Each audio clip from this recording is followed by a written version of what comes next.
President-elect Donald Trump's deal with Carrier getting backlash from a union leader representing the company's employees. United Steelworkers 1999 president Chuck Jones blasted Trump on Cavuto's Coast to Coast Tuesday. Watch. Donald Trump and Governor Pence are taking credit for 350 jobs that are research and development jobs that were staying here in Indianapolis from the start.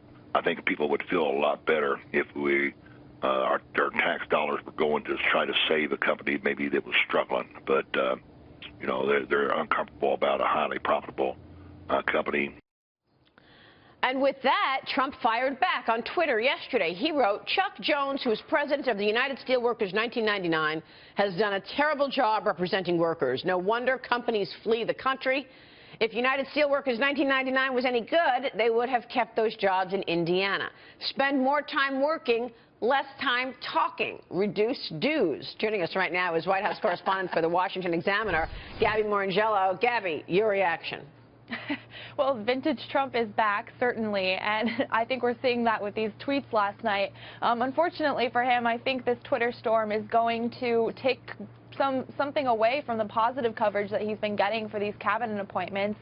And, you know, it really raises some questions about whether there are going to be people who criticize him and attempt to hold Donald Trump accountable who can only do so in fear of retaliation. I mean, he went hard after Chuck Jones last night instead of simply releasing the details of this deal to prove his claims otherwise, which is, you know, what I would have done if I was in his situation. Yeah, and you just don't want to see this kind of fight on Twitter. How do you guys see it, Taya?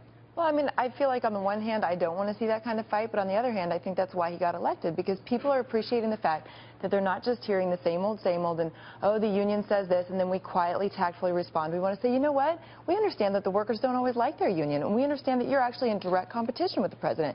And we also understand that as a union, you don't want it to look that easy. You want to think that we need you, and we need your dues, and we need you to make it right. Right. So in some ways, yes, I don't love it, but at the same time, I think he's speaking to people that say, good, he's cutting through all the BS with a quick tweet.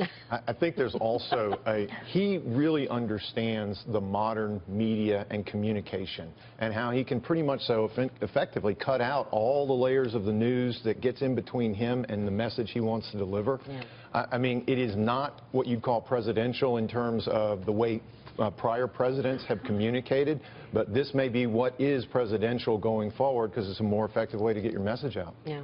Dan Henninger at the Wall Street Journal, who I adore, his column today is Trump as Lady Gaga. That is the headline of it. God. But his point is that Trump is a political performance artist who's challenging what we think is normal. And I think that is refreshing in this day and age. We talked yesterday about all these technology CEOs are going to meet with Trump next week. Yeah, Wednesday. Well, the tech business is built on disruption and disrupting the norms for a better future. How is that not Donald Trump? Oh, my God. That is Donald Trump. Right.